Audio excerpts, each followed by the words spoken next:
Welcome Tech Brothers. In this video, we are going to learn how to use stored procedure activity in Microsoft Fabric data pipeline. So here is my warehouse called the Tech Data Warehouse, and here is my table called the customer. So if I execute this select query, it is going to return me 5 rows. I have created this store procedure. What it does, it take all those 5 records or maybe more records, whatever the records are in the customer table, and it creates a backup table with the date time every time I execute this store procedure. In simple word, the store procedure is a set of statements. Now to create the store procedure, you will say create procedure and then the name of the procedure. Here's my schema, and then here's the name of my store procedure. Then you say as begin, and then here I have used a set no count on. That statement is used to prevent the message such as like X number of rows if got affected, like updated or deleted or inserted. So now here what I'm saying, I'm declaring a variable called the table name, and then its data type is nworker. Then I'm declaring another data variable called the date time suffix nworker as well. And then I'm generating or producing this format with the year, month and date and hour, minutes and seconds. And then here I'm setting the table name, so that will be like customer backup then underscore date time. So I use this variable here. Now once this table name is all set, then I am declaring another .@SQL nworker. So this is another variable, that's variable character, and then I'm building my SQL statement. So this is called the dynamic SQL because we have to change this part of the this select or the statement every time. That's why we are changing it with the different table name on each of the execution. So it's a dynamic. Now we select the top 100 rows. I can remove 100 because I might have more or less records sometime. So I want to use all of them. And then we are selecting all these columns and then selecting into the table name. So this will be replaced by the actual table name variable. So whatever we have generated right here. And then from tech data warehouse the .dbo schema and the customer table, and then we say execute. So whatever we have saved this as in this variable as a text, then this will be used sp underscore execute will be used to execute that statement inside. So this will become something, this statement will run with the newly created table name right there from this variable. And once that runs, then the new table will be created, and here is just I'm printing the message called backup table created. So that's my store procedure. If you go ahead and execute this store procedure right now, what's going to happen is going to go ahead and take the backup of this table. So see right there, customer backup underscore year, month and date and time is created. Now I can just simply query that and it's showing me the same records. Now let's go to the data pipelines, and here I'm in the workspace called the sales workspace, and I have many folders created. One is called the pipelines. I'm going to go to the pipelines folder and hit a new item. Then go to the data pipelines here and then provide the name, and I'm going to call this one stored procedure. Our pipeline is created, and now we can go to the pipeline activity here and select the store procedure. So let's find out store procedure here somewhere, and then we are going to select that. Once you select the store procedure activity here, then you can perform some settings and select the name of connection and store procedure. Let's click on the connection here, and we can see that we have already Azure SQL DB that I use to make some connections, and then I have a tech data warehouse as well. We have sale data warehouse as well.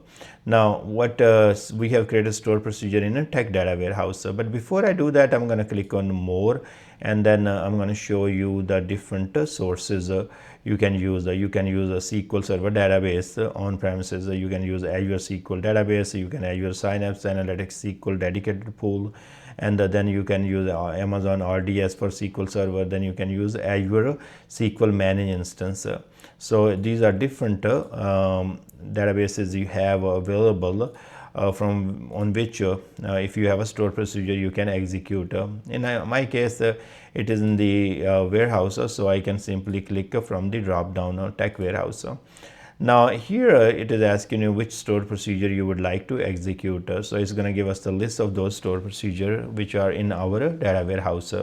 So if you go to the data warehouse, let's select this one that we just created, and then if you go to the warehouse here, you can always take a look from the store procedure tab right there, and it's going to show you all those store procedures. Let's go back to our pipeline here, and now we are going to go ahead and execute our pipeline. Our store procedure activity is completed successfully. Now we can go back to our tech warehouse and refresh the tables tab, and we should see a new table should be created, and let's refresh right there, and we should see that table. So here is our new table. We can go ahead and select the data, and it should have 5 records, and it does have.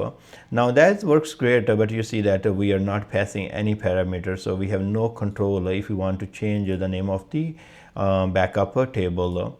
So in this case, I have created another store procedure with the parameter. So I have created procedure dbo.usp backup customer table with parameter, and then I use @parameter as a parameter.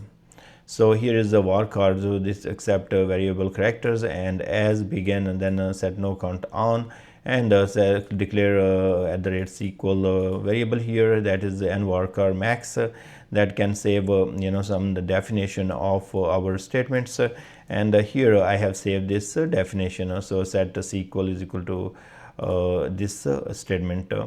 Now here I have replaced this with the parameter value, so it will become whatever the name we will provide, it will be replaced with that, and then from tech data warehouse .dbo.customer, and finally we execute our statement here, and then we are printing some backup table created, and here's the name of the table coming from that variable, no, not variable, parameter. So finally we are here printing this backup table created, and this is coming from our parameter. Now I'm going to go ahead and alter, because I have created this store procedure. So let's say alter, because I have removed also top 100, and then this is going to be done. And what's going to happen, we are going to go back to our pipeline here, and let's go and refresh here, and now we are going to select the store procedure with the parameter. So see right there, so that's what we are going to select. Now here we have to provide the store procedure parameter, and I'm going to click new, and I'm going to call it SP and table name. Okay, store procedure table name, and here I will provide the name, so my test table. So you see that this is a default value I have provided here, and what's going to happen when I'm going to execute my pipeline is going to create that table. It did not ask me on the time of execution, hey, you want to change the name of the table in which you would like to take the backup or all that. No, so it didn't ask me anything, because I have provided that parameter as a hard value. So let's go back to the warehouse here, and then we will refresh the tables, and we should see a new table called my test table. Our pipeline is still running, and it looks like it's taken some time to execute. So I'm going to wait for, so it's almost 1 minute 2 seconds, and it is in the queue. So I am using trial version, so it's not, maybe that's the reason it is slow. Once it goes into progress, it's going to be pretty fast. Okay, finally after 1 minute 46 seconds, it went into progress, and now it should be completed pretty soon. So it failed, and let me see what happened here. So it is telling us, hey, guess what, expect parameter at the table name. So we were supposed to give this as a table name. Okay, fine. So I made a mistake here. So what we need to do here, so we are going to go right here, click, and then here actually the name of the parameter was the table name and not SP table name. Okay, so we are fine here, and now we can go ahead and execute. Let's run that one.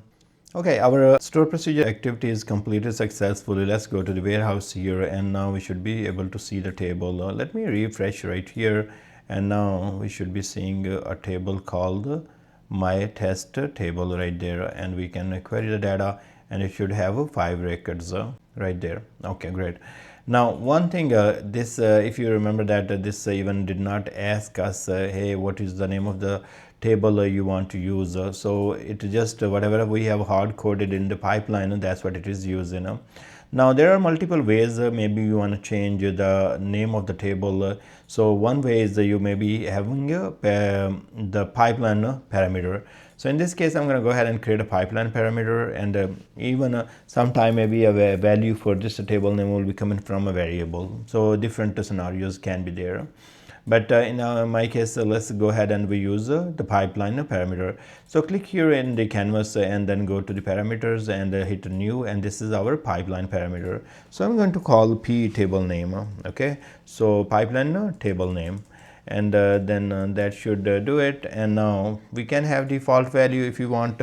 So my test table from pipeline. Okay, so if we don't provide, this is the table it is going to create. Now I go back to the activity here and then go to the value here for our table name parameter, and here I'm going to use that pipeline parameter. So add dynamic content here and then use the p table name. That's our pipeline table name parameter. So that's what it is. So now it's every time we are going to execute this pipeline, it's going to use that p dot table name, that is our pipeline parameter. So if I execute now, it's going to ask me, hey, you want to use the default parameter, this one is the default, or you want to provide some name. So it's my choice. So maybe I want to change to the underscore 2025. Okay, so you can use it, and now it's going to take that value of our pipeline parameter and pass that to the store procedure parameter, and then it will create that table. Our pipeline has completed successfully. Now we can go right here, execution 1, and then if we go to the input, you can see right there. So it has used my table from pipeline underscore 2025. That was a value for our table parameter. Now we can go back here in the data warehouse, and if I refresh right here, you can see we should have that table created. And here you can see that my test table from pipeline 2025 is created. We can click right there to see the data, and it's going to show us all those 5 records which are inserted in this table from the customer table. So this is how you will be using the store procedure activity in the data pipelines. And sometime maybe you will just simply call the store procedure with no parameter. Sometime you will have a store procedure with parameter, and then sometime you will hard code the values. Sometime even you will bring those values from the pipeline parameters, or sometime maybe let's say you have a variable here, and in this variable I will say my test table. Okay, variable. So in this case, if I have this variable and this as test table and whatever the name you have, and this can be you are maybe updating the variable name at different phases, and then you find you want to use in store procedure, that's fine. So if you go right there, and here you will say variables, and then you can use right there. So delete this and then use the my variable. So now the value for your store procedure parameter will be coming from a variable here. So you can do all those dynamic things here. I thank you very much for watching this video. Please subscribe my channel, and I will see you guys in the next video.